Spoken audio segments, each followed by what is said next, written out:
Hello. How are we doing today? It's been a hot minute since I've done a read stream. I'm a little tall. Hello.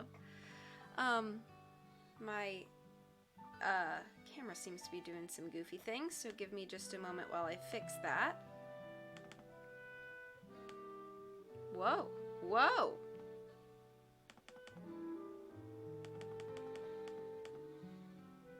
Okay, hopefully that's alright. Thank you all for being here. Good evening.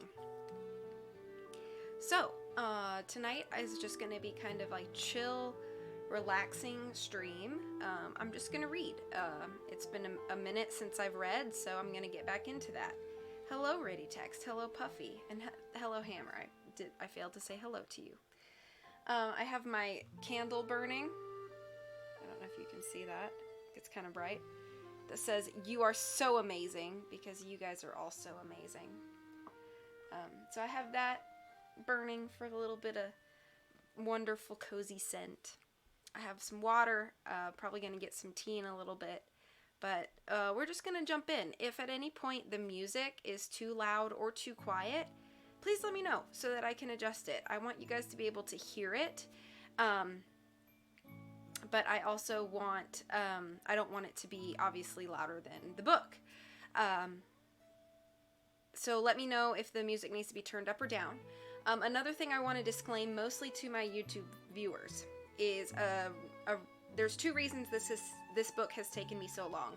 One of those reasons being that I was at TwitchCon, so I was in California for a week, and it kind of just halted everything that I was doing for about a week. The second thing is that coming back from California, I got very sick. It was early signs of bronchitis, and I'm still kind of recovering over that. So I don't know if you can tell, I'm a little congested, so my nose is my voice might sound a little nasally. But there may be a few times where I cough a little bit or clear my throat, and I apologize in advance for that. Hey Snoopy Sneaks, how are you? So, I'm sorry to all the YouTube viewers. I know I'm probably going to get a bunch of comments about how I shouldn't have cleared my throat so much or shouldn't have coughed or whatever, but just as many people will comment, why did this take so long? So, I'm just going to give it to you and hope that you guys like it okay. Anyway. So again, just let me know about the music. Otherwise, I'm going to go ahead and jump in by starting off reading the back of the book, which says, "Dear reader, if this is the first book you have found while searching for a book to read next, then the first thing you should know is that this next to last book is what you should put down first. Sadly, this book presents the next to last chronicle of the lives of the Baudelaire orphans, and it is next to first in its supply of misery, despair, and unpleasantness. Probably the next to last things you would like to read about are a harpoon gun, a rooftop sunbathing salon, 2 mysterious initials, 3 unidentified triplets, a notorious villain, and an unsavory curry. Next to last things are the first thing to be avoided, so allow me to recommend that you put this next to last book down first, and find something else to read next at last, such as the next to last book in another chronicle, or a chronicle containing other next to last things, so that this next to last book does not become the last book you will read. With all due respect, Lemony Snicket." Alright. The Penultimate Peril by Lemony Snicket. For Beatrice. No one could extinguish my love or your house. Here a picture. Mysterious. Okay. Chapter 1. Certain people have said that the world is like a calm pond, and that any time a person does even the smallest thing, it is as if a stone has dropped into the pond, spreading circles of ripples further and further out until the entire world has been changed by one tiny action.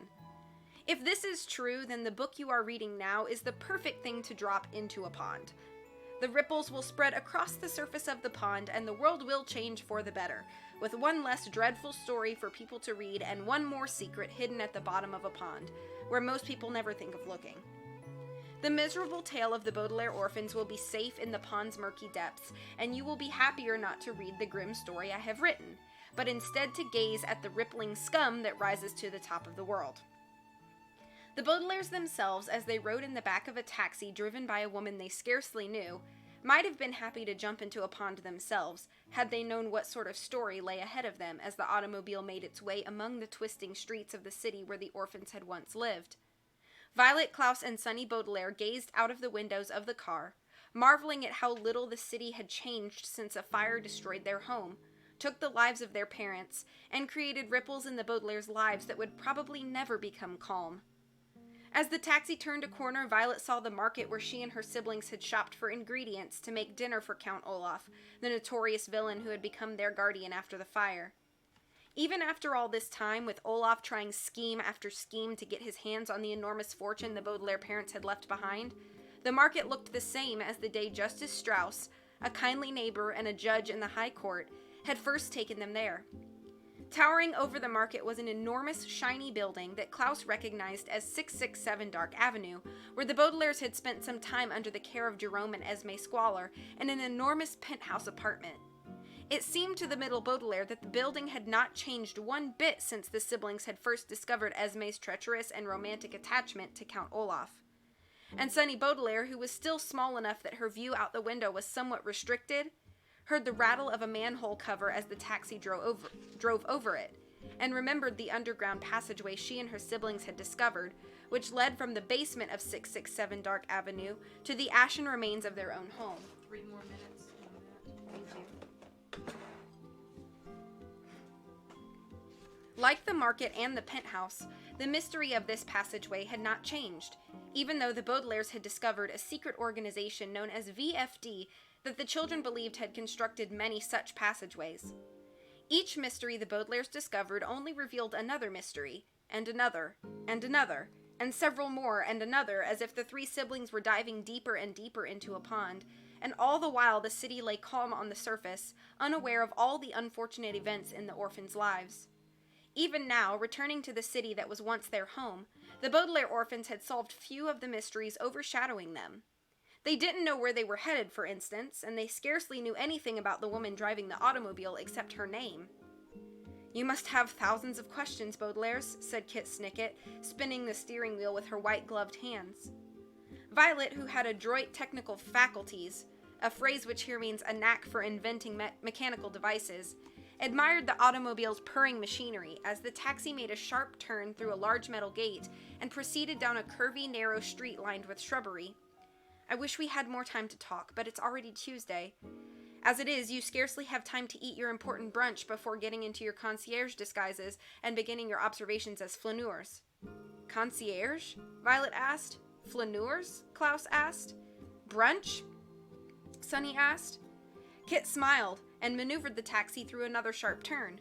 2 books of poetry skittered off the passenger seat to the floor of the automobile: The Walrus and the Carpenter and Other Poems by Lewis Carroll, and The Wasteland by T.S. Eliot.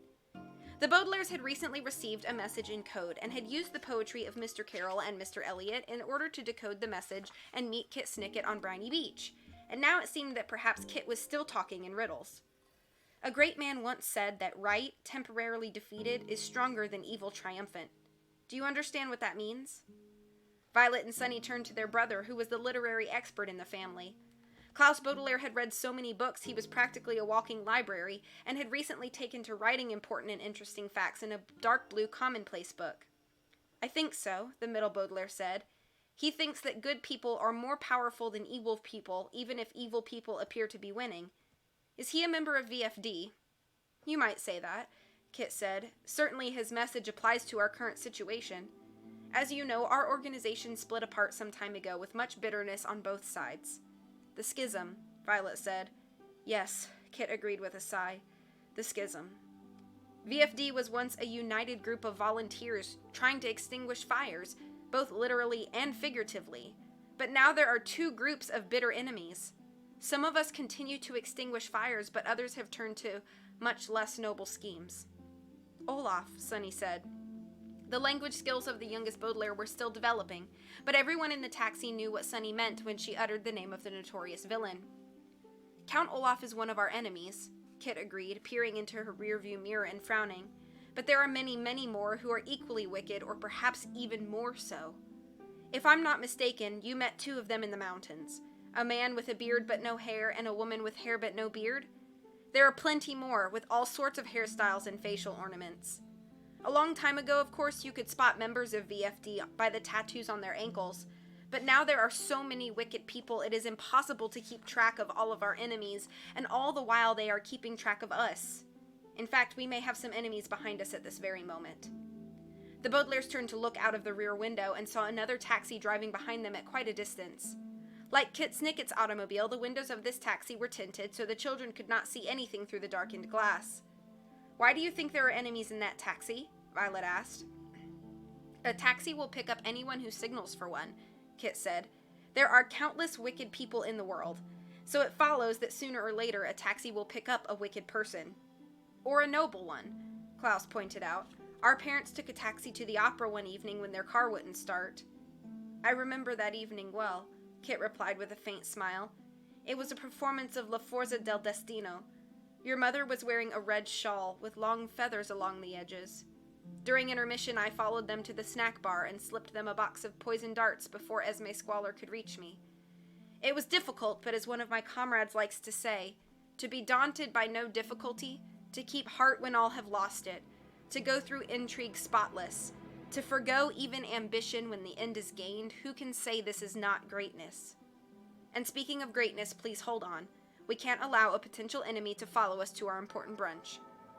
When someone says that their head is spinning, they are usually using an expression which means they are very confused.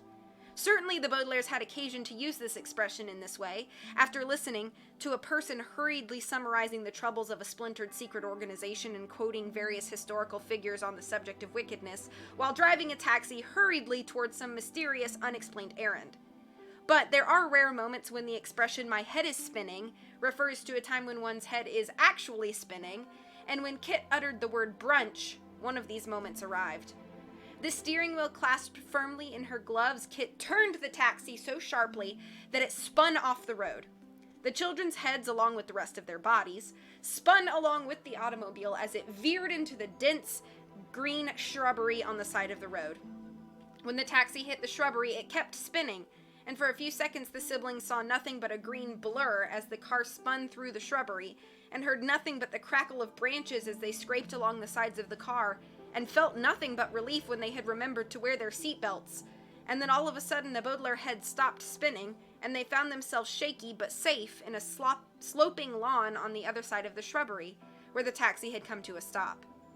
Kit turned off the engine and sighed deeply, leaning her head against the steering wheel. "I probably shouldn't do that," she said, "in my condition." "Condition?" Sonny asked. Kit lifted her head and turned to fully face the Baudelaires for the first time since they had entered the car. She had a kind face, but there were lines of worry across her brow, and it looked like she hadn't slept properly for quite some time. Her hair was long and messy, and she had two pencils stuck into it at odd angles. She was wearing a very elegant black coat, buttoned all the way up to her chin, but tucked into the lapel was a flower that had seen better days, a phrase which here means had lost most of its petals and wilted considerably. If the Baudelaires had been asked to guess Kit's condition, they would have said she looked like a woman who had been through much hardship, and the Baudelaires wondered if their own hardships were equally clear in their faces and clothes. "I'm distraught," Kit said, using a word which here means sad and upset. She opened the door of the taxi and sighed once more. "That's my condition. I'm distraught and I'm pregnant." She unhooked her seatbelt and stepped out of the car, and the Baudelaires saw that she had spoken the truth. Beneath her coat, her belly had a slight but definite curve, as happens when women are expecting children. When a woman is in such a condition, it is best to avoid strain, a word which here means physical activity that might endanger either the woman or her future offspring. Violet and Klaus could remember when their mother was pregnant with Sonny and spent her free time lounging on the largest sofa in the Baudelaire library, with their father fetching lemonade and pumpernickel toast, or adjusting the pillows beneath her so she was comfortable. Occasionally he would play one of their mother's favorite pieces of music on the phonograph, and she would rise from the sofa and dance awkwardly, holding her growing belly and making funny faces at Violet and Klaus as they watched from the doorway. But for the most part, the third Baudelaire pregnancy was spent in quiet relaxation. The Baudelaires felt certain their mother had never spun a taxicab through shrubbery during her pregnancy, and were sorry that Kit Snicket's condition did not allow her to avoid the strain of such activities. "Gather all of your things, Baudelaires," Kit said, "and if you don't mind, I'm going to ask you to carry my things too. Just some books and papers in the front seat. One should never leave any belongings in a taxi because you can never be sure if you'll see them again. Please be quick about it. Our enemies are likely to turn their taxi around and find us." Kit turned away from the Baudelaires and began to walk quickly down the sloping lawn, while the Baudelaires looked at one another in bewilderment. "When we arrived at Briny Beach," Violet said, "and saw the taxi waiting for us, just like the message said, I thought we were finally going to find answers to all of our questions, but I have more questions now than I ever did." "Me too," Klaus said. "What does Kit Snicket want with us?" "What did she mean by concierge disguises?" Violet said. "What did she mean by observations as flaneurs?" Klaus asked. "What's so important about brunch?" Violet asked. "How did she know we met those villains in the mountains?" Klaus asked. "Where is Quigley Quagmire?" Violet asked, referring to a young man of whom the eldest Baudelaire was particularly fond, who had sent the coded message to the three children. "Trust," Sunny said quietly, and this was the most important question of all. By trust, the youngest Baudelaire meant something along the lines of, "Does Kit Snicket seem like a reliable person, and should we follow her?" And this is often a tricky question to ask about someone. Deciding whether or not to trust a person is like deciding whether or not to climb a tree, because you might get a wonderful view from the highest branch, or you might simply get covered in sap. And for this reason, many people choose to spend their time alone and indoors, where it's harder to get a splinter. The Baudelaires did not know very much about Kit Snicket, and so it was difficult to know what their future would be if they followed her down the sloping lawn toward the mysterious errands she had mentioned. "In the few minutes we've known her," Violet said, "Kit Snicket has driven a taxicab into a mass of shrubbery. Normally I would be unwilling to trust such a person, but—" "The poster," Klaus said as his sister's voice trailed off. "I remember it too. Mother said she purchased it during intermission as a souvenir. She said it was the most interesting time she'd ever had at the opera, and she never wanted to forget it." "The poster had a picture of a gun," Violet remembered, with a trail of smoke forming the words of the title. Sunny nodded her head. "La Forza del Destino," she said. The three children gazed out at the sloping lawn. Kit Snicket had already walked quite some distance without looking back to see if the children were following her. Without another word, the siblings reached into the passenger seat, gathered up Kit's things, the 2 books of poetry they'd spotted earlier, and a cardboard folder brimming with papers. Then they turned and began walking across the lawn. From behind the hedges came a faint sound, but the children could not tell if it was a taxicab turning around or just the wind rustling in the shrubbery.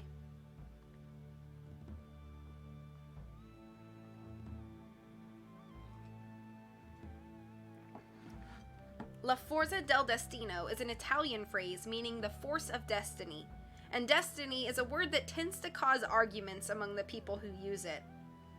Some people think destiny is something you cannot escape, such as death or a cheesecake that's curdled, both of which always turn up sooner or later. Other people think destiny is a time in one's life, such as the moment one becomes an adult, or the instant it becomes necessary to construct a hiding place out of sofa cushions. And still other people think that destiny is an invisible force, like gravity, or a fear of paper cuts that guides everyone throughout their lives, whether they are embarking on a mysterious errand, doing a treacherous deed, or deciding that a book they have begun reading is too dreadful to finish. In the opera La Forza del Destino, various characters argue, fall in love, get married in secret, run away to monasteries, go to war, announce that they will get revenge, engage in duels, and drop a gun on the floor, where it goes off accidentally and kills someone in an incident eerily similar to one that happens in Chapter 9 of this very book. And all the while they are trying to figure out if any of these troubles are the result of destiny. They wonder and wonder at all the perils in their lives, and when the final curtain is brought down, even the audience cannot be sure where all these unfortunate events may mean.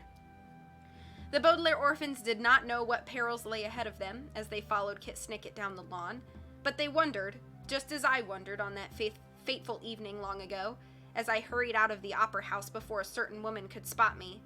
If it was the force of destiny that was guiding their story, or something even more mysterious, even more dangerous, and even more unfortunate. It's the end of chapter 1. Let me catch up. Music's at a good level? Cool, cool, cool. Welcome back, Puffy. Hey, miss, you're very talented. Everything you do is awesome. Great. Oh, thank you so much, Keanu Reeves. If you're still here. That's very kind of you to say. I hope you're having a good night. Oh my, poison darts. Exactly. That's how I like to drive too, Kit. Believe it. How are you doing? It's good to see you, Summer. Shrubbery is there to be driven over. Exactly. Prager's dancing. Just got back from dinner. I hope it was delicious. Oh, Olive Garden. Yum. All them breadsticks. I love souvenirs. I'm sure you do. Happy birthday to Brandon, indeed. Pillow fort! Let's build a pillow fort, y'all. I'm not coughing or clearing my throat as much as I thought I would, so this is good news. And my mother brought me some peppermint tea.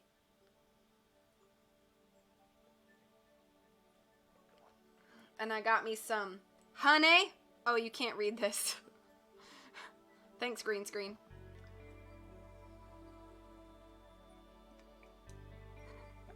It's very tasty. Just in case anybody was wondering. Yeah, I'm glad I'm not coughing as much.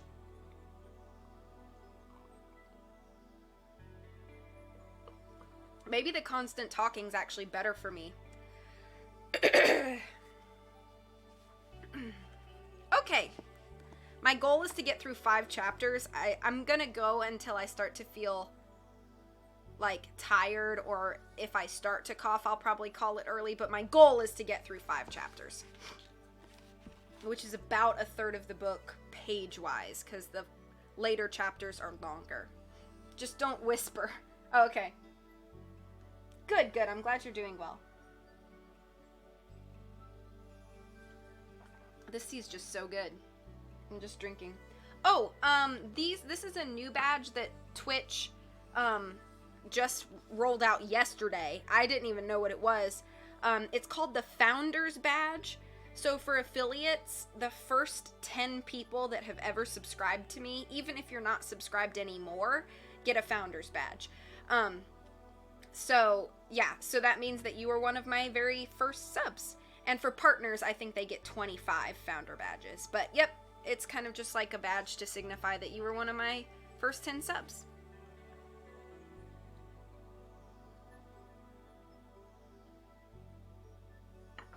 Okay. Chapter 2. If you were to hold this book up to a mirror, you would see at once how confusing it is to read. I'm going to see if you can see this. If it won't.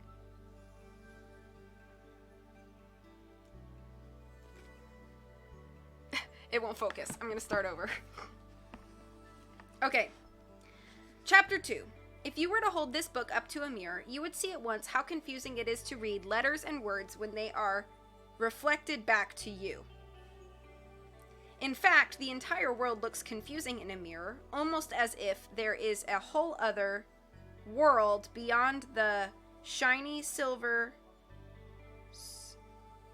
surface, exactly the same as the world we live in, except backwards.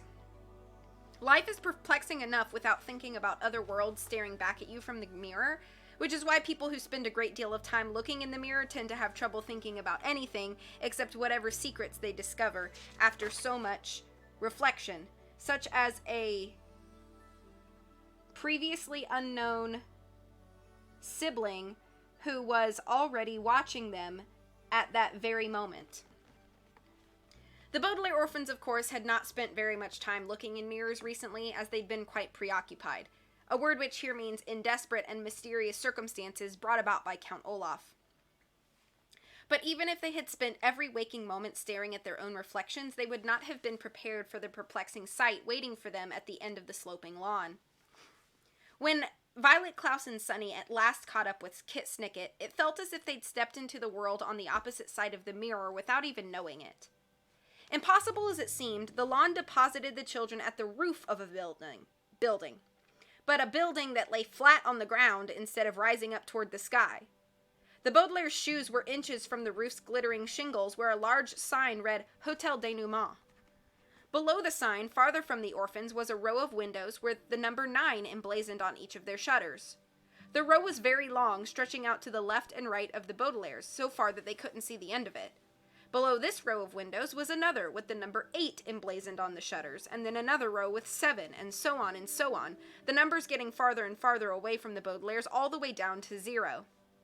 Protruding from one of the 0 windows was a strange funnel, which was spewing a thick white fog toward the siblings, covering a set of stairs leading to a large curved archway 1 story above, marked Entrance. The building was constructed from strange, shimmering bricks, and here and there on the building were large, strange flowers and patches of dark green moss, all which lay about on the ground in front of the children. After a moment, one of the shutters opened, and in an instant the Baudelaire's realized why the Hotel Denouement seemed so perplexing. They had not been staring at the building at all, but at its reflection in an enormous pond. The actual hotel stood at the far end of the pond, and was reflected onto the pond's surface. Normally, of course, it is easy to tell a building from its reflection in a body of water, but whoever had designed the Hotel Denouement had added several features to confuse passers-by. For one thing, the building did not stand up straight, but tilted toward the ground at a precise angle, so that the pond only reflected the hotel and none of the surrounding landscape and sky. Also, all of the hotel's signage, which is simply a fancy word meaning signs, was written backward, so the numbers on the windows could only be read correctly in the pond, and the words on the roof of the actual hotel read Denouement Hotel. Backwards. Finally, some hard-working gardener had managed to grow lilies and moss on the bricks of the hotel, the same sort of lilies and moss that grow on the surface of ponds. The 3 siblings looked down at the pond and then looked up at the hotel, back and forth several times, before they were able to get their bearings, a phrase which here means stop staring at this perplexing sight and direct their attention to Kit Snicket. "Over here, Baudelaire's," the pregnant woman called, and the children saw that Kit had taken a seat on an enormous blanket laid out on the lawn. The blanket was heaped with enough food to feed an army, had an army decided that morning to invade a pond. There were 3 loaves of bread, each baked into a different shape, lined up in front of little bowls of butter, jam, and what looked like melted chocolate. Alongside the bread was an enormous basket containing all sorts of pastries, from muffins to donuts to custard eclairs, which happened to be a favorite of Klaus's. There were 2 round tins containing quiche, which is a sort of pie made of eggs, cheese, and vegetables, and a large platter of smoked fish and a wooden tray piled high with a pyramid of fruit.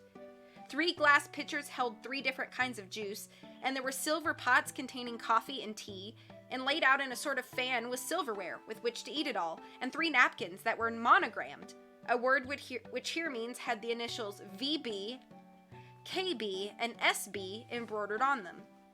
Sit down, Kit said, taking a bite of a pastry covered in powdered sugar. "As I said, we don't have much time, but that's no excuse for not eating well. Help yourselves to anything you like." "Where did all this food come from?" Klaus asked. "One of our associates laid it out for us," Kit said. "It's a policy of our organization that all picnics travel separately from the volunteers. If our enemies capture the picnic, they won't get their clutches on us, and if our enemies capture us, they won't get the picnic. That's something to remember during the next couple of days as you participate in what one of our enemies calls the perpetual struggle for room and food. Please try the marmalade, it's delicious." The Baudelaire's felt dizzy, as if their heads were still spinning from the ride through the shrubbery, and Violet reached into her pocket to find a ribbon. The conversation was so bewildering that the eldest Baudelaire wanted to concentrate as hard as she did when she was dreaming up an invention. Tying her hair up helped Violet focus on her inventing mind, but before she could find a ribbon, Kit smiled kindly at her and produced a ribbon of her own. She gestured for the eldest Baudelaire to sit down, and with a gentle look in her eyes, the distraught and pregnant woman tied Violet's hair up herself. "You look just like your father," Kit sighed. He wore that same frown whenever he was confused, although he never tied his hair up in a ribbon when he solved a problem. Please, Baudelaires, eat your brunch, and I'll try to catch you up on our current predicament. By the time you're eating your second pastry, I hope your questions will be answered. The Baudelaires sat down, spread their monogrammed napkins on their laps, and began to eat, surprised to find that they were just as hungry for brunch as they were curious for information. Violet took 2 slices of dark wheat bread and made herself a sandwich of smoked fish, deciding to try the chocolate spread afterward if she still had room.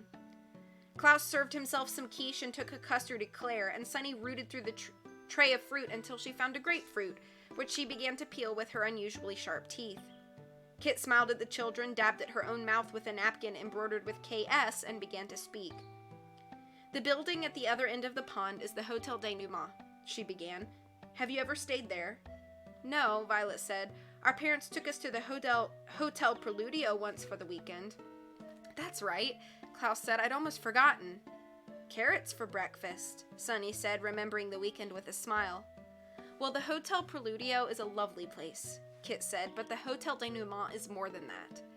For years, it's been a place where our volunteers can gather to exchange information, discuss plans to defeat our enemies, and return books we've borrowed from one another. Before the schism, there were countless places that served such purposes.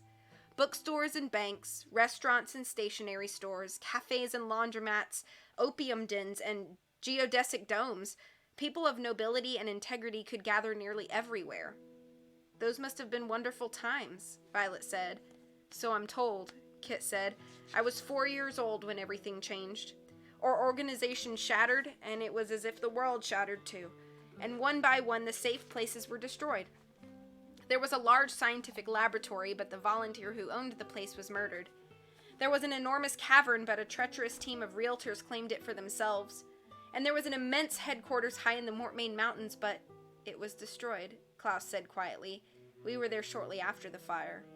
Of course you were, Kit said. I'd forgotten.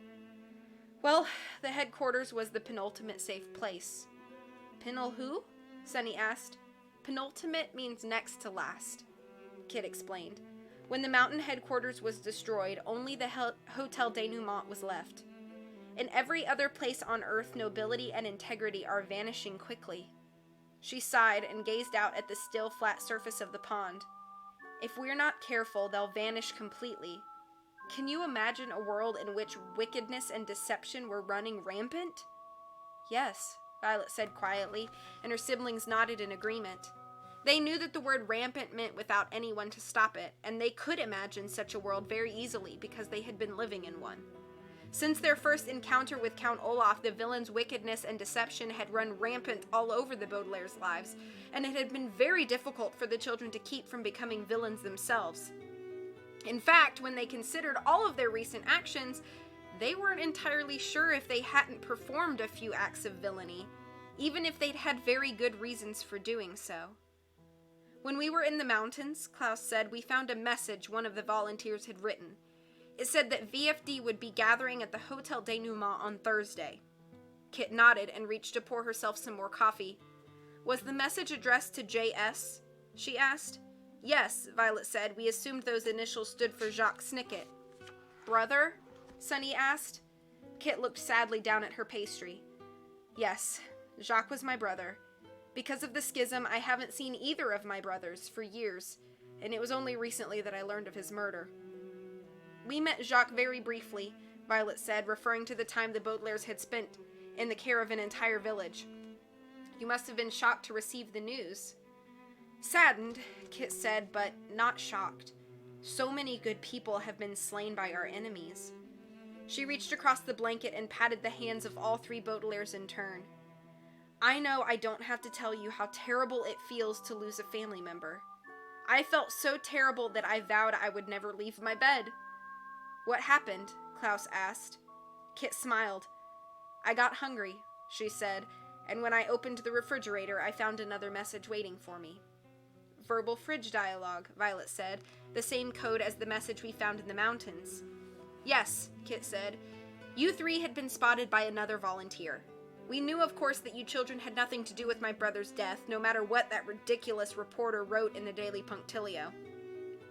The Baudelaires looked at one another.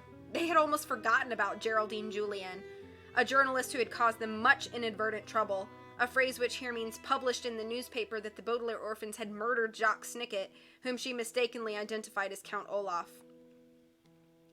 The siblings had found it necessary to disguise themselves several times so as not to be captured by the authorities. "Who spotted us?" Klaus asked. "Quigley Quagmire, of course," she said.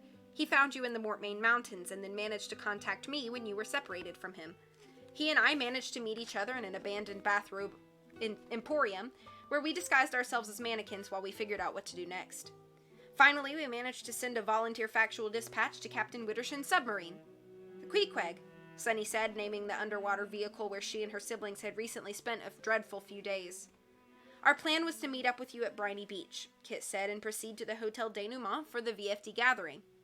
"But where is Quigley?" Violet asked. Kit sighed and took a sip of her coffee. "He was very eager to see you," she said, "but he received word from his siblings." "Duncan and Isadora?" Klaus cried. "We haven't seen them for quite some time. Are they safe?" "I hope so," Kit answered. "The message they sent was incomplete, but it sounded as if they were being attacked in mid-air while flying over the sea. Quigley went to help them immediately in a helicopter we stole from a nearby botanist. If it all goes well, you'll see all 3 Quagmire triplets on Thursday. That is, unless you cancel the gathering." "Cancel it?" Violet asked. "Why would we do a thing like that?" "The last safe place may not be safe after all," Kit said sadly. "If that's the case, you Baudelaires will need to send VFD a signal that Thursday's gathering is cancelled." "Why not safe?" Sunny asked. Kit smiled at the youngest Baudelaire, opened the cardboard folder that the Baudelaires had retrieved from the taxicab, and began to page through the papers inside. "I'm sorry this is so disorganized," she said. "I haven't had time to update my commonplace book. My brother used to say that if only one had a little more time to do some important reading, all the secrets in the world would become clear. I've scarcely looked at these maps, poems, and blueprints that Charles sent me, or chosen wallpaper for the baby's room. Oh, wait a moment, Baudelaires, I'll find it." The children helped themselves to more brunch, trying to be patient as Kit looked through her folder, pausing from time to time to smooth out the particularly crumpled papers. At last she held up a tiny piece of paper, no bigger than a caterpillar, which was rolled into a tiny scroll. "Here it is," she said. "A waiter slipped this to me last night by hiding it inside a cookie." She handed it to Klaus, who unrolled the paper and squinted at it behind his glasses. "J.S. has checked in," he read out loud, "and requested tea with sugar. My brother sends his regards. Sincerely, Frank." "Usually the messages inside the cookies are just superstitious nonsense," Kit said, "but recently the restaurant has changed management. You can understand why this message made me so distraught, Baudelaires. Someone is posing as my brother and has checked into the hotel shortly before our entire organization is scheduled to arrive." "Count Olaf," Violet said. "It could be Olaf," Kit agreed, "but there are plenty of villains who are all too eager to be imposters. Those 2 villains in the mountains, for example." "Or Hugo, Colette, or Kevin," Klaus said, naming 3 people the children had met at Caligari Carnival, who had since joined Olaf's troupe and had agreed to meet him at the hotel. "But this J.S. isn't necessarily a wicked person," Kit said. "Plenty of noble people would check into the Hotel Denouement and order sugar in their tea. Not to sweeten it, of course. Tea should be as bitter as wormwood, my brother used to say, and as sharp as a 2-edged sword. But as a signal. Our comrades and our enemies are all after the same thing. The vessel for disaccharides." "Sugar bowl," Sunny said, sharing a look of dismay with her siblings. The Baudelaires knew that Kit was referring to a sugar bowl that was of great importance to VFD and to Count Olaf, who was desperate to get his hands on it. The children had searched for this sugar bowl from the highest peak of the Mortmain Mountains to the underwater depths of the Gregorian Grotto, but had neither found this sugar bowl nor learned why it was so important. "Exactly," Kit said. "The sugar bowl is on its way to the hotel even as we speak, and I'd hate to think of what would happen if our enemies got a hold of it. I can't imagine anything worse except perhaps if our enemies somehow got a hold of the medusoid mycelium." The Baudelaire's look of dismay augmented, a word which here means increased dramatically as they realized they had some bad news for Kit Snicket. "I'm afraid that Count Olaf has a small sample of the medusoid mycelium," Violet said, referring to a deadly fungus the children had encountered while exploring the ocean. Its sinister spores had infected poor Sunny, who might not have survived had her siblings not managed to dilute the poison in the nick of time. We had a few spores locked tight in a diving helmet, but Olaf managed to steal that. Kit gasped. Then we most certainly have no time to lose. The three of you must infiltrate the Hotel Denouement and observe J.S. If J.S. is a noble person, then you must make sure that the sugar bowl falls into his or her hands. But if J.S. is a villainous person, you must make sure it does not. And I'm sad to say this won't be as easy as it sounds. It doesn't sound easy at all, Klaus said. That's the spirit, Kit said, popping a grape into her mouth. Of course you won't be alone. Showing up early is one of the signs of a noble person, so there are other volunteers already at the hotel. You may even recognize some volunteers who've been observing you during your travels, but you may also recognize some of your enemies, as they will be posing as noble people by showing up early as well. While you try to observe the imposter, various imposters will undoubtedly be observing you. But how can we tell the volunteers from the enemies? Violet asked. The same way you always do, Kit said. When you first met Count Olaf, did you have any doubt he was a treacherous person? When you first met the Quagmire triplets, did you have any doubt that they were charming and resourceful? You'll have to observe everyone you see and make such judgments yourself. You Baudelaires will become flaneurs. Expound, Sunny said, which meant something along the lines of, I'm afraid I don't know what that word means. Flaneurs, Kit explained, are people who quietly observe their surroundings, intruding only when it is absolutely necessary. Children make excellent flaneurs, as so few people notice them. You'll be able to pass unnoticed in the hotel. We can't pass unnoticed, Klaus said. The Daily Punctilio has published our photographs in the paper. Someone is sure to recognize us and report our presence to the authorities. My brother's right, Violet said. 3 children just can't go wandering around a hotel observing things. Kit smiled and lifted one corner of the picnic blanket. Underneath were 3 parcels wrapped in paper. The man who sent me the message about the imposter, she said, is a member of VFD. He suggested that he hire the 3 of you as concierges. Your uniforms are in these packets. Expound again, Sunny said. Klaus had taken out his commonplace book and was taking notes on what Kit was saying.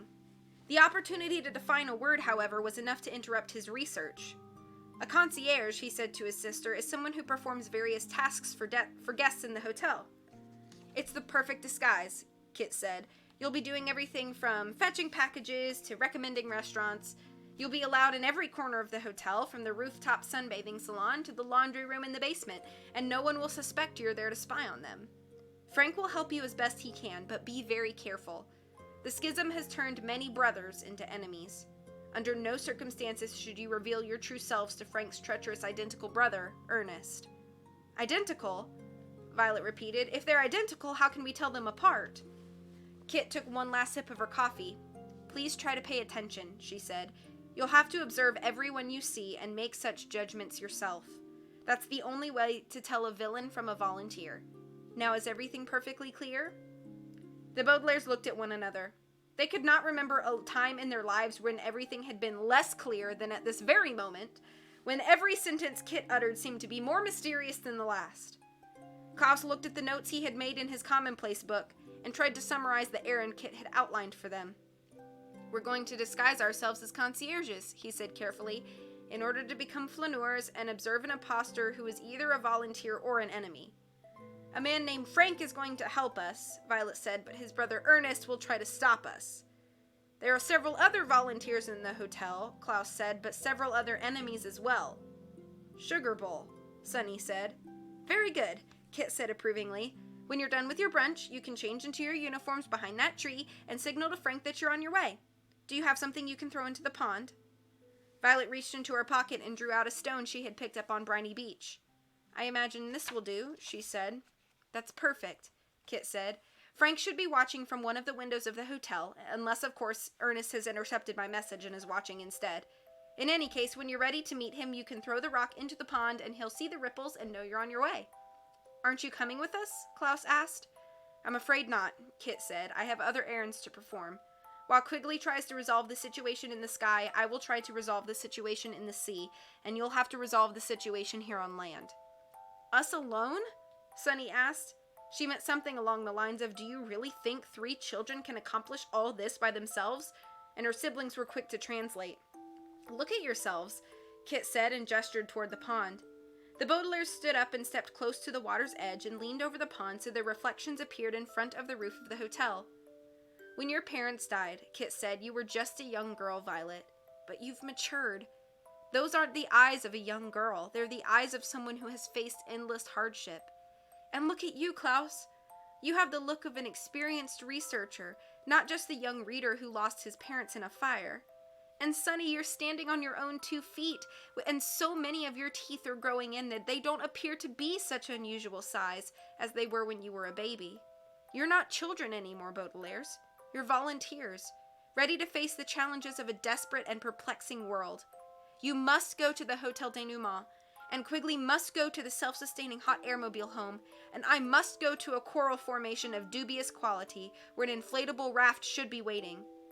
But if Quigley manages to construct a net big enough to capture all those eagles, and I manage to contact Captain Wittershins and have him meet me at a certain clump of seaweed, we'll be here on Thursday.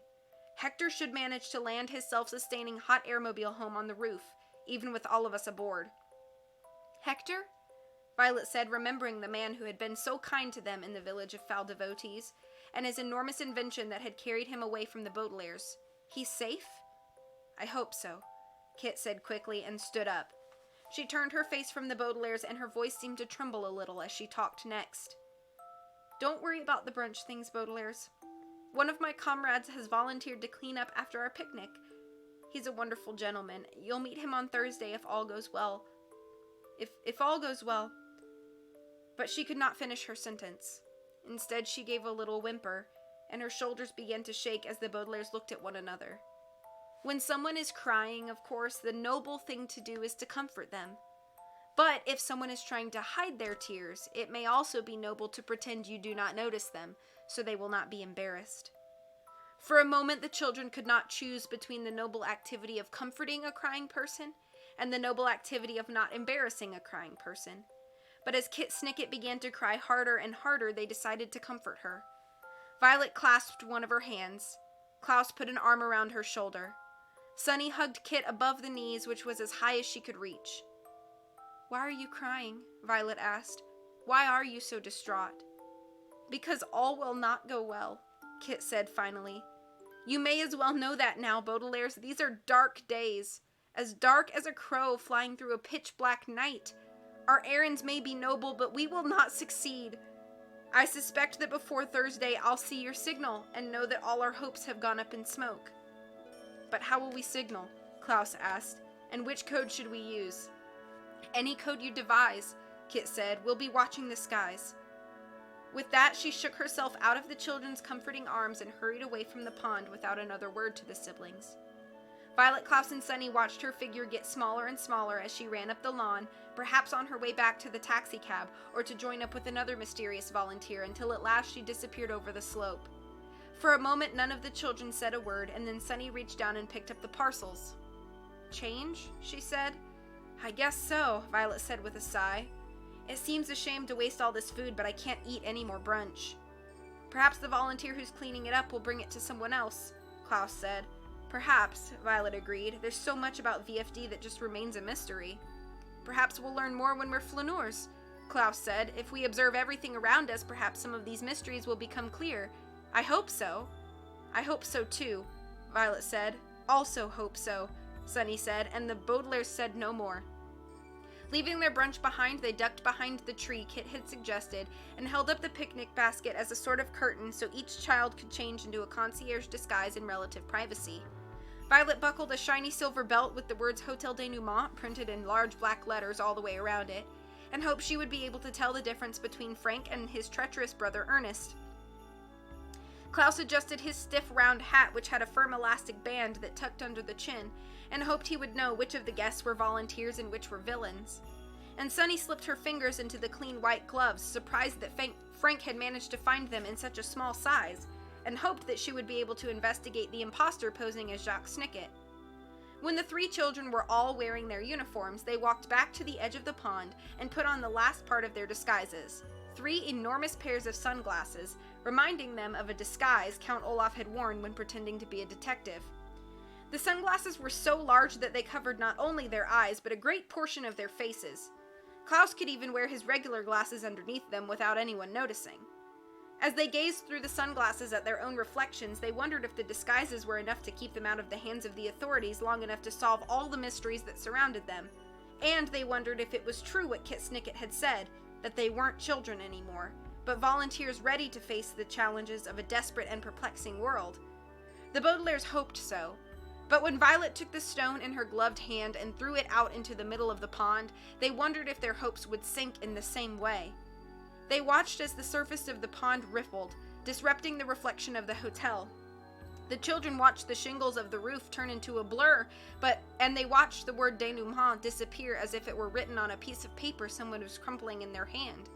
They watched each row of windows melt together, and they watched all the flowers and moss dissolve into nothing as the stone sank deeper and deeper into the pond, and the circular ripples spread further and further across the reflection.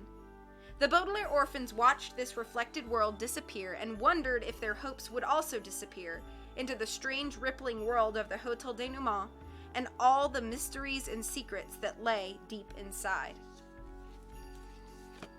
It's the end of chapter 2. You know, I'm realizing that this book is so thick, I may have to break it into 4 parts instead of 3. Which will bother my OCD a little bit, but I think they'll make the parts more manageable. Okay, let me catch up.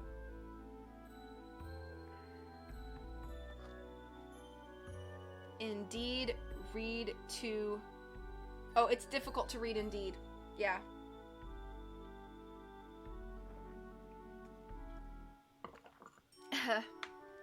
Spewing fog.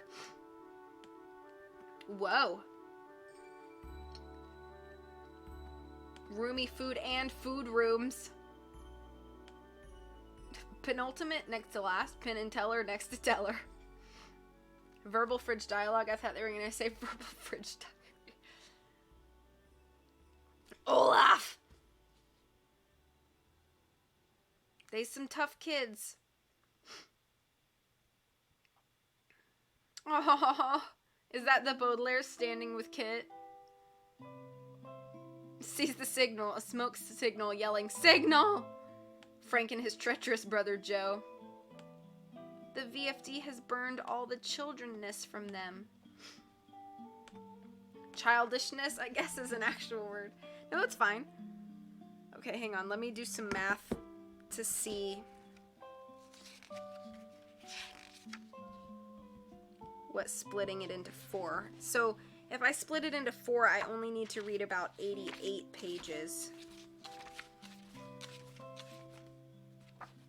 So let me see.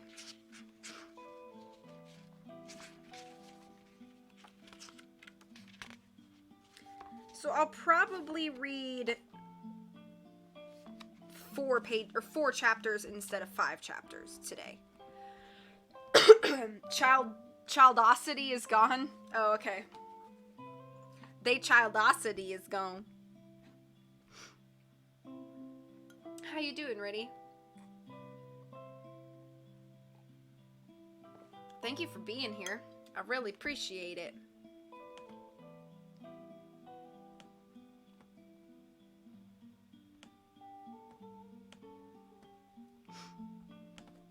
So we'll do 2 more chapters instead of 3, which I think will be a lot more manageable because this book is so verbal fridge dialogue.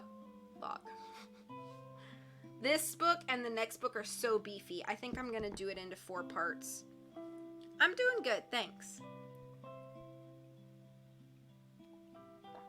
I'm not coughing or clearing my throat, so I'm doing pretty good.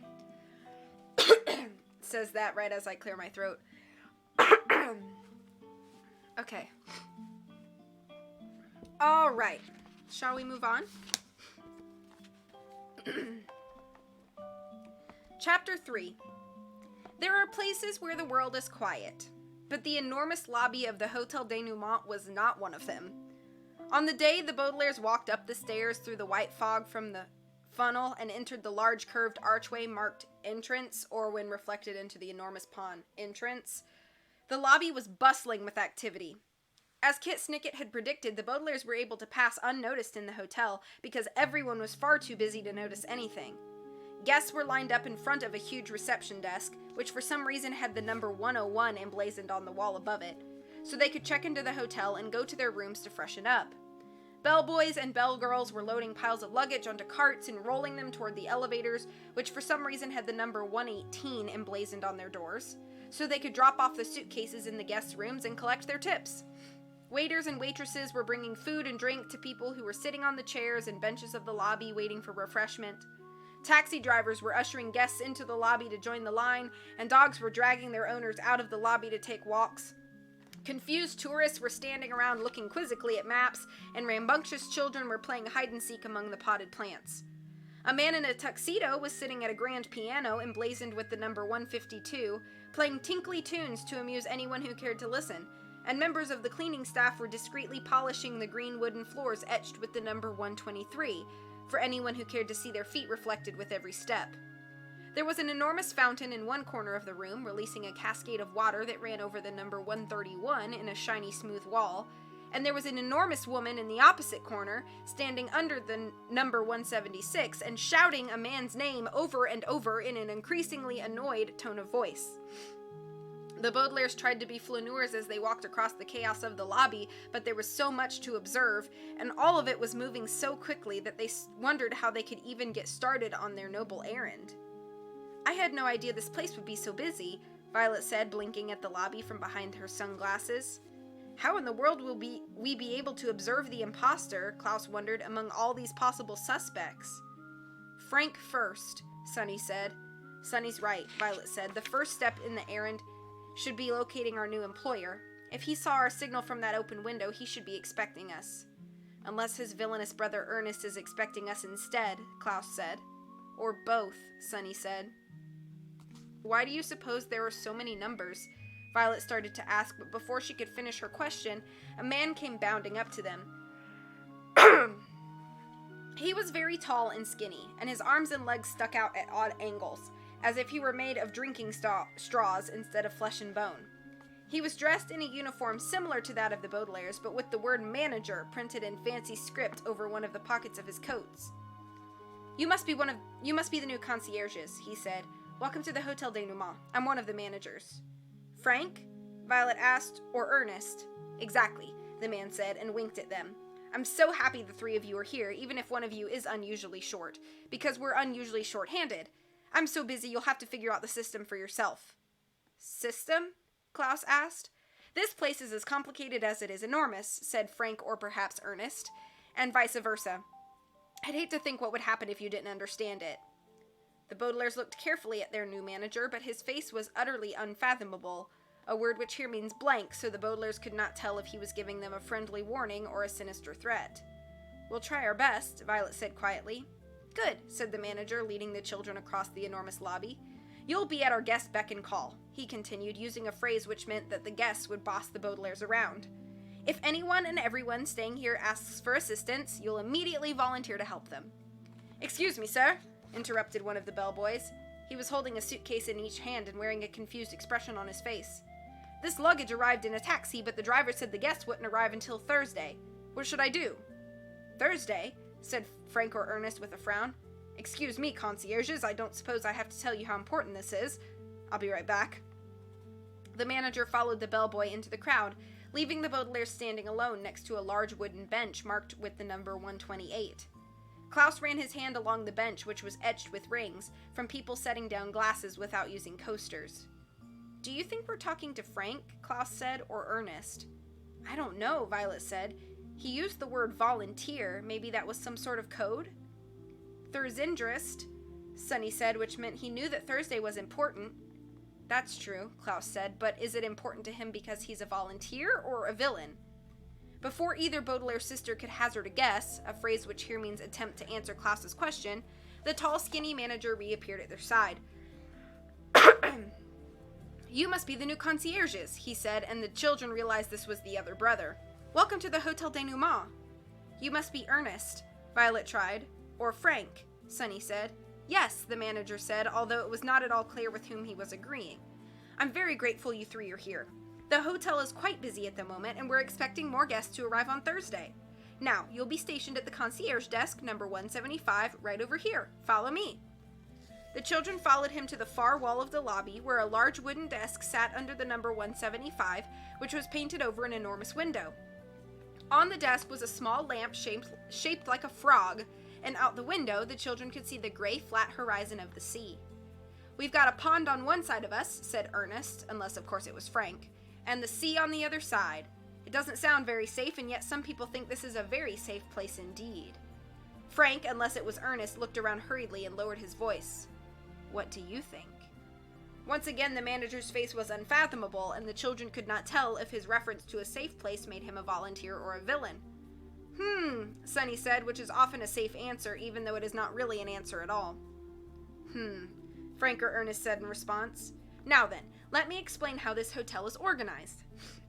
"Excuse me, sir," said a bell girl whose face could not be seen behind the pile of newspapers she was carrying. "The latest edition of the Daily Punctilio has arrived." "Let me see," said either Ernest or Frank, plucking a copy from the top of the pile. "I heard that Geraldine Julian has written an update on the Baudelaire case." The Baudelaire orphans froze, scarcely daring to look at one another, let alone the volunteer or villain who was standing beside them reading the headline out loud. "Baudelaire's rumored to return to the city," he said. "According to information recently discovered by this reporter when opening a cookie, Veronica, Clyde, and Susie Baudelaire, the notorious murderers of renowned actor Count Omar, are returning to the city, perhaps to commit more vicious murders or to continue their recent hobby of arson. Citizens are advised to watch for these three bloodthirsty children and to report them to the authorities if they are spotted. If they are not spotted, citizens are advised to do nothing."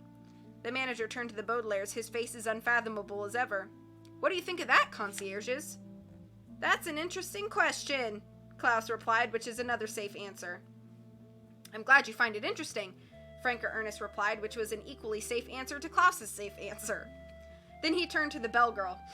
"I'll show you the newsstand in room 168, he said, and disappeared with the newspapers into the crowd, leaving the Baudelaires alone, standing at the desk and staring out to sea. "I think that was Ernest," Violet said. His comment about the hotel's safety sounded very sinister. "But he didn't seem alarmed by the story in the Daily Punctilio," Klaus said. "If Ernest is an enemy of VFD, he'd be on the watch for us, so the man was probably Frank." "Maybe he just didn't recognize us," Violet said. "After all, few people recognize Count Olaf when he's in disguise, and his disguises aren't much better than ours. Maybe we look more like concierges than Baudelaire's. Or maybe we don't look like Baudelaire's at all," Klaus said.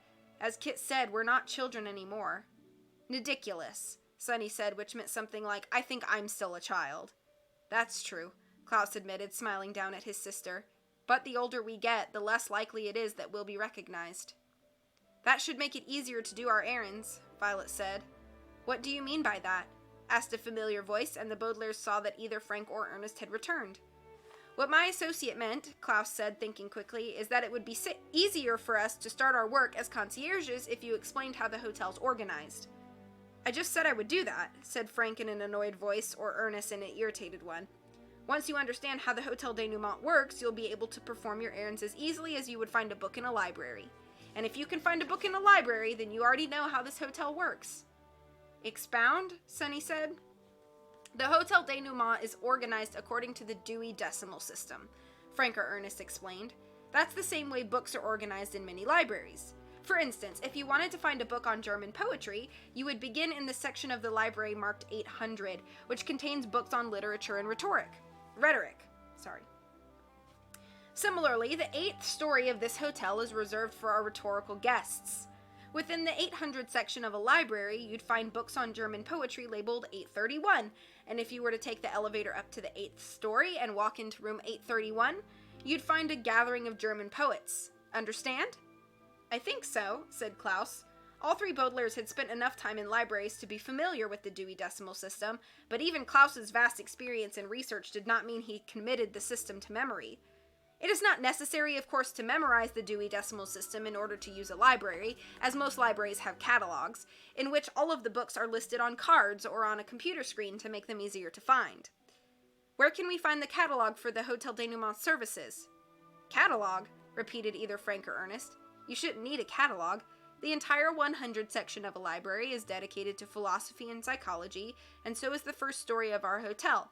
from the reception desk, which is labeled 101 for the theory of philosophy, to the concierge desk, which is labeled 175 for the ethics of recreation and leisure, to the couches over there, which are labeled 135 for dreams and mysteries in case our guests want to take a nap or conceal something underneath the sofa cushions.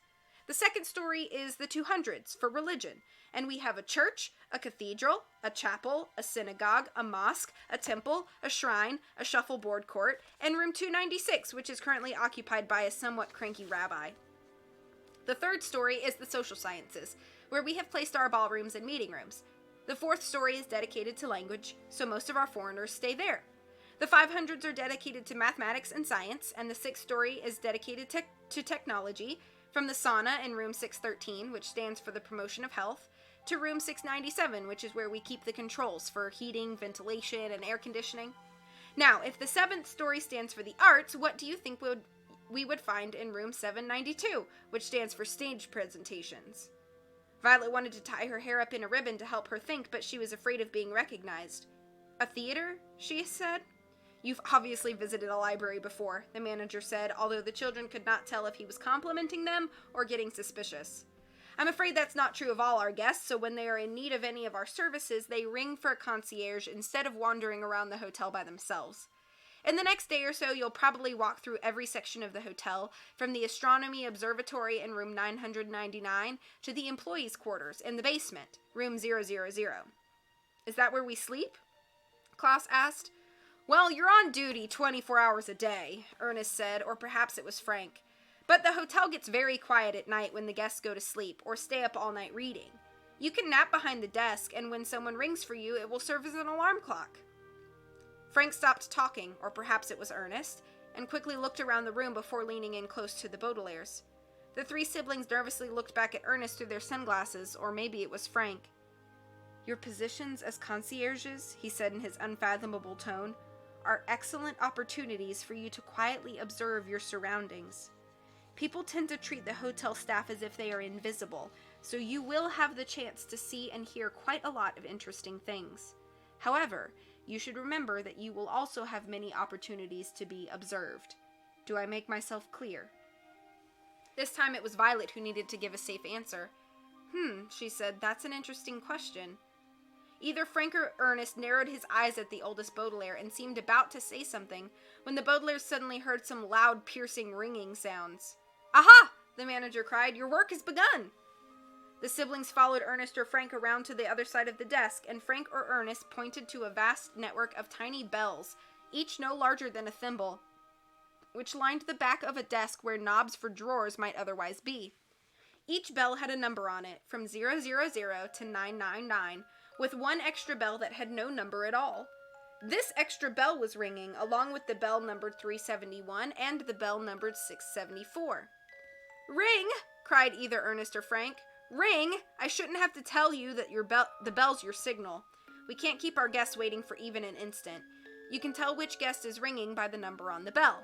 If the number written on the bell was 469, for example, you would know that one of our Portuguese guests required assistance.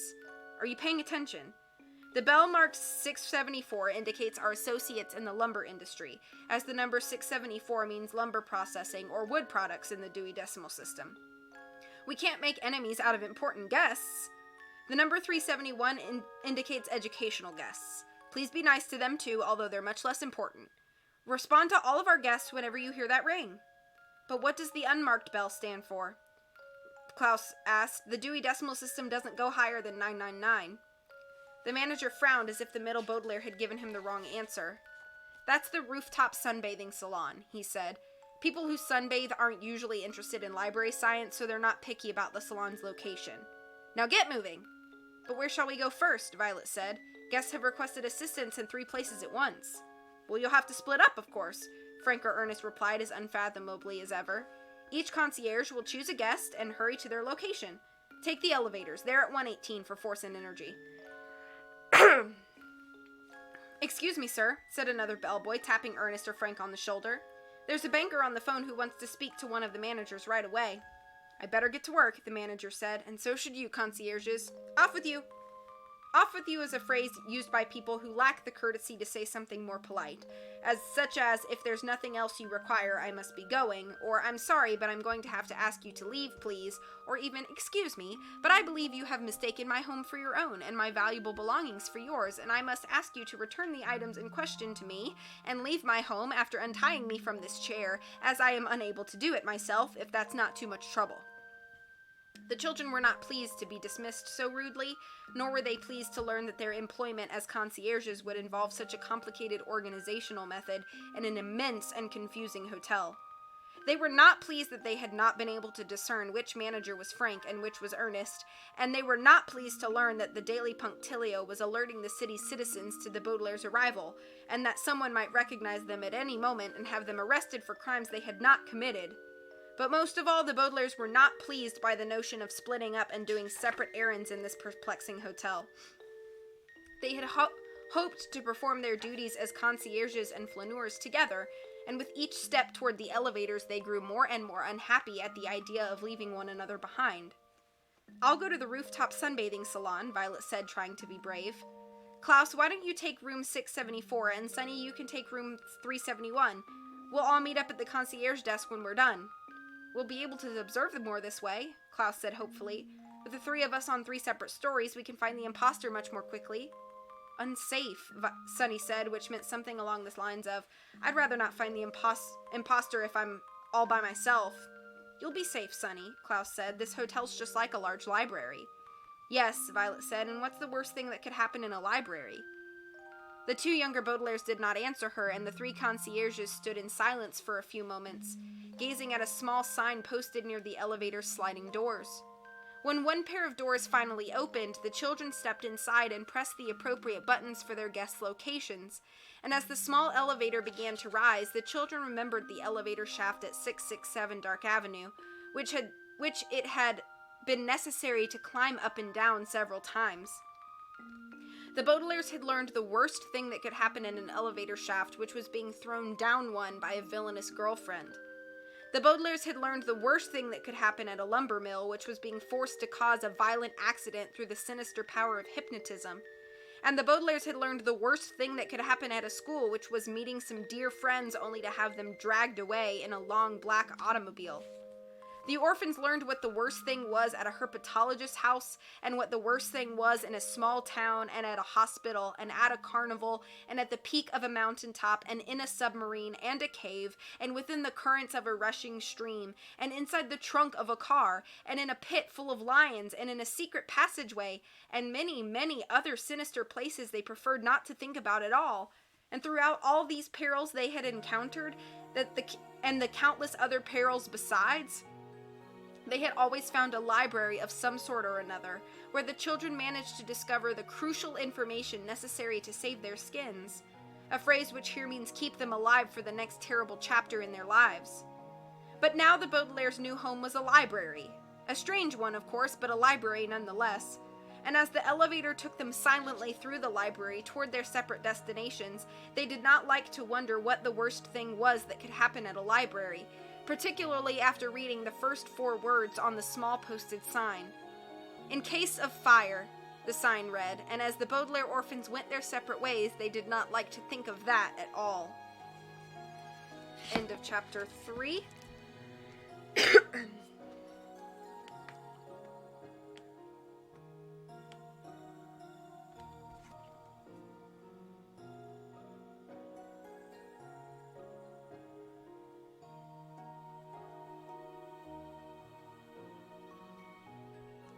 Shouting, ah! Frankfurter Förster. That's hard to say. Utterly unfathomable. I like that emote. The blank. Unfathomable again. Is he earnestly Frank or frankly earnest? Unfathomable. You have so many blanks. What is in 118? I don't know. What's 118 in the Dewey Decimal System?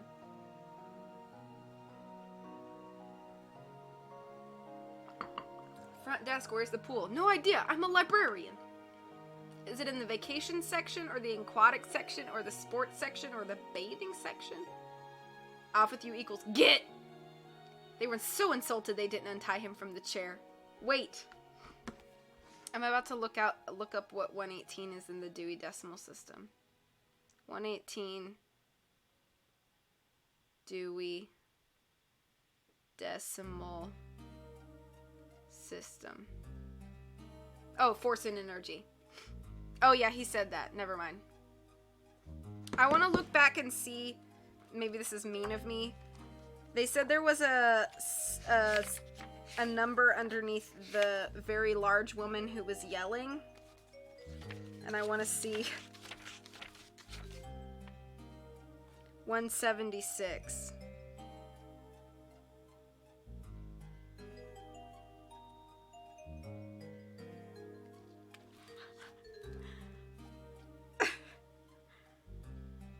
Maybe I don't want to say this.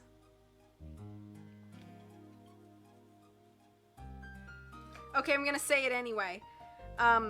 So 176, which is where the large woman was yelling for somebody annoyingly, is 176 is the ethics of sex and reproduction.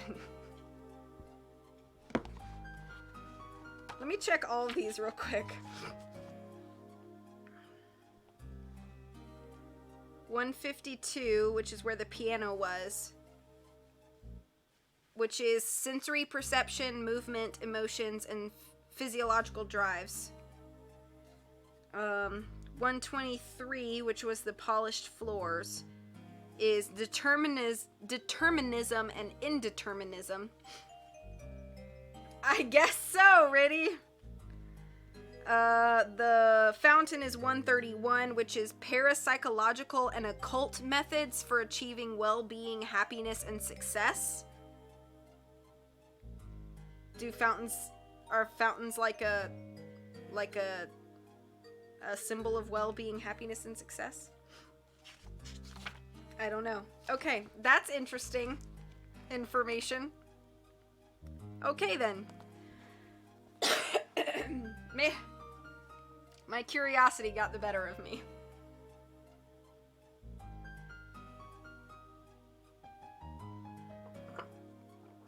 We's learning stuff. Yes, we are.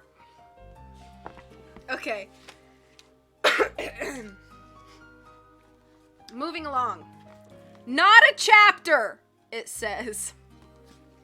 As I'm sure you've noticed, most of the history of the Baudelaire orphans is organized sequentially, a word which here means so that the events in the lives of Violet, Klaus, and Sunny Baudelaire are related in the order in which they occurred.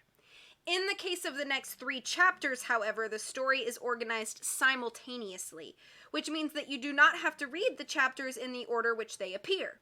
In chapter 4, you may find the story of Violet Baudelaire's journey up to the rooftop sunbathing salon and the unpleasant conversation she had the occasion to overhear.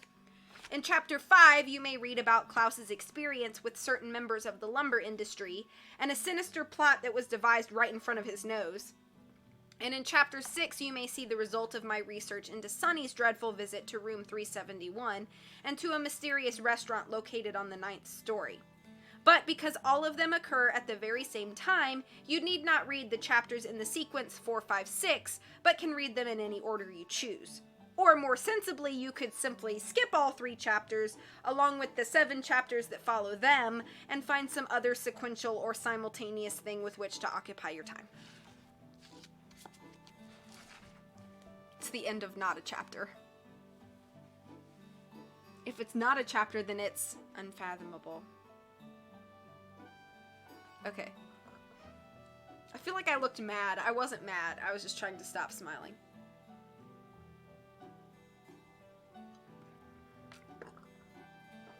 All right, one more chapter, and then we'll call it.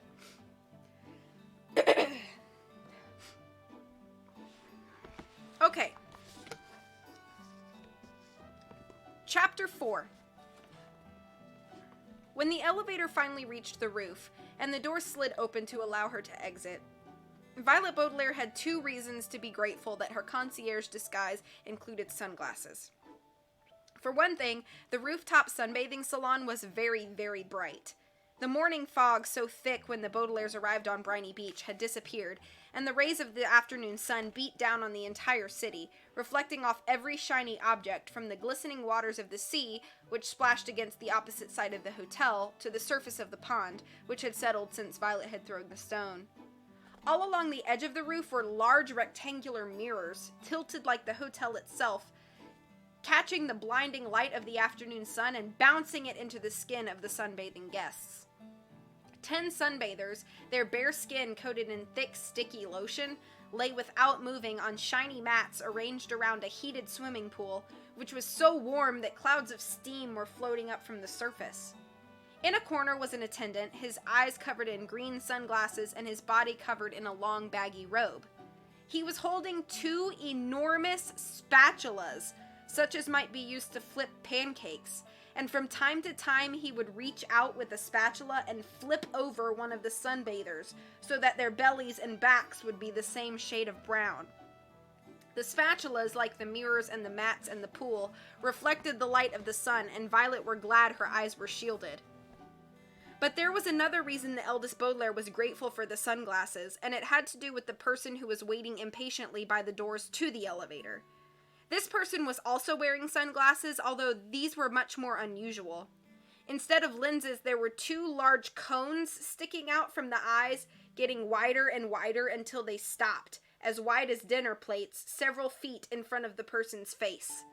Such a pair of glasses might have concealed the identity of the person who was wearing them, but they were so ridiculous that Violet knew there could only be one person so obsessed with being fashionable that she would wear such ridiculous eyewear, and Violet was grateful that her own identity was concealed. "Here you are at last," said Esme Squalor. "I thought I'd never see you here." "Pardon me?" Violet asked nervously. "Are you deaf, concierge?" Esme demanded. Her scornful frown was lined with silver lipstick as if she'd been drinking molten metal, and she pointed an accusing finger with a long silver nail. The nails had been filed into individual shapes so that each hand spelled ESME, with the thumbnail carved into the familiar symbol of an eye. The letters were painted to match Esme's sandals, which had long frilly straps that ran around and around the notorious girlfriend's bare legs like centipedes. The rest of Esme's outfit, I regret to say, consisted of 3 large leaves of lettuce attached to her body with tape. If you have ever seen the bathing garment known as the bikini, then you can guess where these pieces of lettuce were attached, and if you cannot guess, then I advise you to ask someone of your acquaintance who is not as squeamish as I am about discussing the bodies of villainous women. "Glamorous people like myself don't have time to be nice to the deaf," she snarled. "I rang the concierge bell more than 2 minutes ago, and I've been waiting the entire time." "I can see the headline now," crowed another voice. "Unbelievably glamorous and beautiful woman complains about hotel service. Wait until the readers of the Daily Punctilio see that." Violet was so relieved not to be recognized that she hadn't noticed who was standing next to Count Olaf's treacherous girlfriend. Geraldine Julian was the irresponsible journalist who had printed so many lies about the Baudelaires, and she was not happy to see that the reporter had become one of Esme's sycophants, a word which here means people who enjoy flattering people who enjoy being flattered. "I'm sorry, ma'am," Violet said in as professional a tone as she could muster. "The concierges are particularly busy today. What is it you require?" "It's not what I require," Esme said. "It's what the adorable little girl in the pool requires." "I'm not an adorable little girl!" Yet another familiar voice came from the direction of the heated pool, and Violet turned to see Carmelita Spatz, a spoiled and unpleasant child the Baudelaires had first encountered at boarding school, who had gone on to join Count Olaf and Esme Squalor in performing treacherous deeds. "I'm a ball-playing cowboy superhero soldier pirate!" she cried, emerging from a cloud of steam. She was wearing an outfit as ridiculous as Esme's, though thankfully it wasn't as revealing. She had on a bright blue jacket covered with shiny medals such as are given to people for military service, which was unbuttoned to reveal a white shirt that proclaimed the name of a sports team in curly blue letters. Stapled to the back of her jacket was a long blue cape, and on her feet were a pair of bright blue boots with spurs, which are tiny wheels of spikes used to urge animals to move more quickly than they might otherwise prefer. She had a blue patch covering one of her eyes, and on her head was a blue triangular hat with a skull and crossbones printed on it, the symbol that pirates use while prowling the high seas. Carmelita Spatz, of course, was not on the high seas, but had managed to drag a large wooden boat to the rooftop sunbathing salon so she could prowl a high swimming pool. On the bow of the boat was an ornately carved figurehead, a word which here means wooden statue of an octopus attacking a man in a diving suit. And there was a tall mast stretching up toward the sky, which held a billowing sail that had the insignia of an eye matching the one on Count Olaf's ankle. The eldest Baudelaire stared for a moment at this hideous figurehead, but then turned her attention to Carmelita. The last time Violet had seen the unpleasant captain of this boat, she was dressed in all pink and was announcing herself as a tap-dancing ballerina fairy princess veterinarian. But the eldest Baudelaire could hardly say whether being a ball-playing cowboy superhero soldier pirate was better or worse. "Of course you are, darling," purred Esme, and turned to Geraldine Julian with a smile one mother might give another at the playground. "Carmelita has been a tomboy lately," she said, using an insulting term inflicted on girls whose behavior some people find unusual. "I'm sure your daughter will grow out of it," Geraldine replied, who as usual was speaking into a microphone. "Carmelita Spatz is not my daughter," Esme said haughtily. "I'd no sooner have children of my own than I would wear modest clothing." "I thought you adopted 3 orphans," Geraldine said. "When it was in," Esme hurriedly added, using her usual word for fashionable. "But orphans are out now." "Then what's in?" asked Geraldine breathlessly. "Planning cocktail parties in hotels, of course," crowed Esme. "Why else would I let a ridiculous woman like yourself interview me?" "How wonderful!" cried Geraldine, who appeared not to realize that she had just been insulted. "I can see the headline now. Esme Squalor, the most glamorous person ever. Wait until the readers of the Daily Punctilio see that. When they read about your career as an actress, financial advisor, girlfriend, and cocktail party hostess, they'll get so excited that some of them will probably have heart attacks." "I hope so," Esme said. "I'm sure my readers will want to know all about your stylish outfit," Geraldine said, holding her microphone under Esme's chin. "Will you tell us something about those unusual glasses you're wearing?" "They're sinoculars," Esme said, patting her strange eyewear. "They're a combination of sunglasses and binoculars. They're very in, and this way I can watch the skies without getting the sun in my eyes, or the moon if something should happen to arrive at night." "Why would you want to watch the skies?" Geraldine asked curiously. Esme frowned, and Violet could tell that the stylish woman had let something slip, a phrase which here means said something she wished she hadn't. "Because bird-watching is very in," she said unconvincingly, a word which here means clearly telling a lie. "Wait until the readers of the Daily Punctilio hear that!" gasped Geraldine. "Will all the guests at your cocktail party be wearing sinoculars?" "No matter what the guests are wearing," Esme said with a smirk, "they won't be able to see the surprises we have in store for them." "What surprises?" Geraldine asked eagerly. "If I told you what they were," Esme said, "they wouldn't be surprises." "Couldn't you give me a hint?" Geraldine asked. "No," Esme said. "Not even a little one?" Geraldine asked. "No," Esme said. "Pretty please," Geraldine whined. "Pretty please with sugar on top." Esme's silver-coated lips curled thoughtfully. "If I give you a hint," she said, "you'll have to tell me something too. You're a reporter, so you know all sorts of interesting information. Before I reveal my special hors d'oeuvres for Thursday's cocktail party, I want you to tell me something about a certain guest at this hotel. He's been lurking around the basement, plotting to spoil our party. His initials are J.S. "Lurking around the basement?" Geraldine repeated. "But J.S. is—" "Esme!" Carmelita screamed from the swimming pool, interrupting at just the worst moment. "That concierge is just standing there when she's supposed to be at my beck and call. She's nothing but a cake sniffer." Esme turned to Violet, who was used to being called a cake sniffer after all this time. "What are you waiting for?" she snarled. "Go get whatever that darling little girl wants." Esme twirled around and marched away, and Violet was glad to see that the villainous girlfriend's outfit had 2 more lettuce leaves than had been visible from the front. The eldest Baudelaire was sorry to stop performing her flaneur errands and began her duties as a concierge, but she stepped to the edge of the swimming pool, walking carefully on the tilted roof of the hotel and peering into the clouds of steam. "What is it you want, miss?" she asked, hoping Carmelita would not recognize her voice. "A harpoon gun, of course," Carmelita said.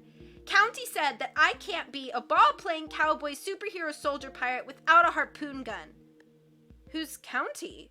Geraldine asked. "Esme's boyfriend," Carmelita said. "He thinks I'm the most darling, special little girl in the entire world. He said if I used my harpoon gun properly, he would teach me how to spit like a real ball-playing cowboy superhero soldier pirate." "I can see the headline now," Geraldine said into her microphone. "Ball-playing cowboy superhero soldier pirate learns to spit." Wait until the readers of the Daily Punctilio see that. "I'll fetch you a harpoon gun, miss," Violet promised, ducking to avoid the attendant's spatula, which was overturning a sunbathing woman. "Stop calling me miss, you cake sniffer," Carmelita said. "I'm a ball-playing cowboy superhero soldier pirate." Fetching objects for people who are too lazy to fetch them for themselves is never a pleasant task, particularly when the people are insulting you. But as Violet walked back to the elevator and pressed the button for it to arrive, she was not thinking about Carmelita's atrocious behavior. She was too preoccupied, a word which here means wondering what exactly Esme Squalor and Carmelita Spatz were doing at the Hotel Denouement. The 2 unsavory females knew full well about VFD and the plans for Thursday's gathering, but the eldest Baudelaire did not believe for a minute that all they were planning was a cocktail party. As the door slid open and Violet stepped inside, she wondered why Esme was using her binoculars to search the skies. She wondered what Carmelita wanted with a harpoon gun.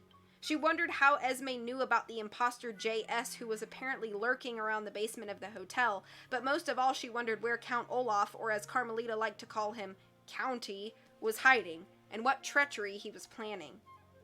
Violet was thinking so hard about her observations as a flaneur that it was only when the elevator doors shut that she remembered her errand as a concierge, and realized that she had no idea where to find a harpoon gun. Harpoon guns are not part of the usual equipment provided by a hotel, and the only time Violet had ever seen such a device was in Esme Squalor's own hands, back when she was disguised as a policewoman at the village of Foul Devotees. Even if the Hotel Denouement had thought to keep such a thing in the building, Violet could not imagine where she might find it in the Dewey Decimal System without a catalog. She wished Klaus were with her, as the only number of the Dewey Decimal System she knew by heart was 621, which labeled her favorite section, Applied Physics. With a glum sigh, the eldest Baudelaire pressed the button for the lobby. "You're asking me for help?" cried either Frank or Ernest when Violet managed to find him. The lobby of the Hotel Denouement was even more crowded than when the Baudelaires had arrived, and it took Violet a few minutes before she could find the familiar figure of the volunteer or his villainous brother. "I'm the one who needs help," he said. "An astonishing number of guests have arrived earlier than expected. I have no time to be a concierge helper." "I realize that you're busy, sir," Violet said. She knew that calling a person sir can often help you get what you want, unless of course the person is a woman. "A guest has requested a harpoon gun, and I do not know where to find one. I wish the Hotel Denouement had a catalog." "You shouldn't need a catalog," the manager said, "not if you are who I think you are." Violet gasped, and either Frank or Ernest took one step closer to her. "Are you?" he asked. "Are you who I think you are?" Violet blinked behind her sunglasses. There are people in this world who say that silence is golden, which simply means that they prefer a calm and peaceful hush to the noise and clutter of the world. There is nothing wrong with such a preference, but sadly there are times when a calm and peaceful hush is simply not possible. If you are watching the sunset, for instance, silence may permit you to be alone with your thoughts as you gaze at the darkening landscape, but it may be necessary to make a loud noise to scare off any grizzly bears that may be approaching. If you are riding in a taxi, you may prefer silence so you can study your map in peace, but the occasion may require you to shout, "Please turn around, I think they've driven through those hedges." And if you have lost a loved one, as the Baudelaires did on the fateful day of a fire, You may wish very dearly for a long period of silence, so you and your siblings can contemplate your puzzling and woeful situation, but you may find yourself tossed from one dangerous situation to another, and another, and another, so that you begin to think you will never find yourself in a calm and peaceful hush. As Violet stood in the lobby, she wanted nothing more than to be silent so that she might further observe the man standing next to her and discover if he was a volunteer, to whom she could say, "Yes, I'm Violet Baudelaire," or to a villain to whom she could say, "I'm sorry, I don't know what you're talking about." But she knew that she could not hope for a calm and peaceful hush in the chaos of Hotel Denouement, and so rather than remain silent, she answered the manager's question as best as she could. "Of course I'm who you think I am," she said, feeling as if she were talking in code, although in a code she did not know. "I'm a concierge." "I see," said Frank or Ernest unfathomably.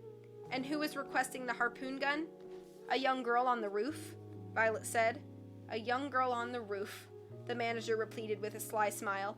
"Are you sure a harpoon gun should be given to a young girl on the roof?" Violet did not know how to answer him, but fortunately this appeared to be one of the times when silence is in fact golden, because at her silence, Frank or Ernest gave the eldest Baudelaire another smile and turned on his heel, a phrase which here means turned around in a somewhat fancy manner, and beckoned Violet to follow him to a far corner of the lobby, where she saw a small door marked 121. "This number stands for epistemology," he explained, using a word which here means theories of knowledge, and looking hurriedly around the lobby as if he were being watched. "I thought it would be a good hiding place." Frank or Ernest took a key out of his pocket and unlocked the door, which swung open with a quiet creak to reveal a small bare closet. The only thing in the closet was a large, wicked-looking object with a bright red trigger and 4 long, sharp hooks. The eldest Baudelaire recognized it from her stay in the village of Foul Devotees. She knew it was a harpoon gun, a deadly device that ought not to be in the hands of anyone, let alone Carmelita Spatz. Violet did not want to touch it herself, but as the manager stood at the door gazing at her, she could think of no other choice, and carefully removed the device from the closet. "Be very careful with this," the manager said in an unfathomable tone. "A weapon like this should only be in the hands of the right person. I'm grateful for your assistance, concierge. Not many people have the courage to help with a scheme like this." Violet nodded silently, and silently took the heavy weapon from Frank or Ernest's hands. In silence, she walked back to the elevators, her head spinning with her mysterious observations as a flaneur and her mysterious errand as a concierge, and in silence she stood at the sliding elevator doors, wondering which manager she had spoken to and what precisely she had said to him in her coded, quiet response. But just before the elevator arrived, Violet's silence was shattered by an enormous noise. The clock in the lobby of the Hotel Denouement is the stuff of legend, a phrase which here means very famous for being very loud. It is located in the very center of the ceiling, at the very top of the dome, and when the clock announces the hour, its bells clang throughout the entire building, making an immense, deep noise that sounds like a certain word being uttered once for each hour. At this particular moment, it was 3 o'clock, and everyone in the hotel could hear the booming ring of the enormous bells of the clock, uttering the word 3 times in succession. Wrong, wrong, wrong.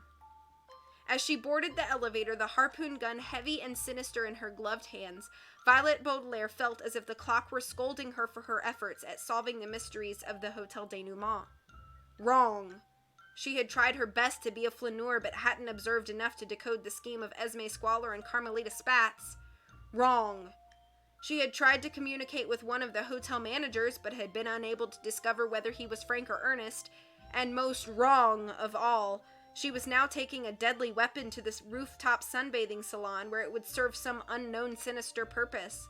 With each strike of the clock, Violet felt wronger and wronger, until at last she reached her destination and stepped out of the elevator. She dearly hoped her 2 siblings had found more success in their errands, for as she walked across the roof, avoiding a spatula as it flipped the guests on their mirrored mats, until at last she could hoist the harpoon gun into Carmelita's eager and ungrateful hands, all the eldest Baudelaire could think was that everything was wrong, wrong, wrong. That's the end of chapter 4. Oh, hey, Civis. How are you, if you're still here? I hope you're having a great night. It's great to see you. Hashtag we miss storm streams. Carolina! Because birds. Not ominous at all. Ooh, cake. Yeah. Duties. Spit! I did not memorize by heart the number of the room for the screaming lady. Unfathomably. A closet for bears? Scary bear closet. Thank you for the claps. Whoops, what did I do? Alright, well I think that's all I'm gonna read today, folks. I've been live for already an hour and 45, and I don't like to read for more than 2 hours because I start to get like real dry throat scratchy. So as much as I have been very good at sticking to splitting books into thirds, these last 2 books are so beefy, I feel good about splitting them into fourths. So, or quarters, if you will. So, we got through 4 chapters of 13, so we still have 9 more to go. So, you're welcome for this story time. So next book stream, I will read another quarter of the book until we finish the book up. And then after that, we'll only have 1 more to finish the entire series. Thank you so much for hanging out with me. I hope it was relaxing, a relaxing time. I hope you guys have a wonderful rest of the weekend. I don't think I'm going to be able to stream tomorrow. I have to paint a room unexpectedly tomorrow morning before I go to work. So I probably will not be streaming tomorrow morning, and I apologize for that. As long as you don't feel forced to do it. Got it. Have a great night, everybody. Take care of yourselves. Until I see you again, much love, and take care of yourselves like I said. Good night.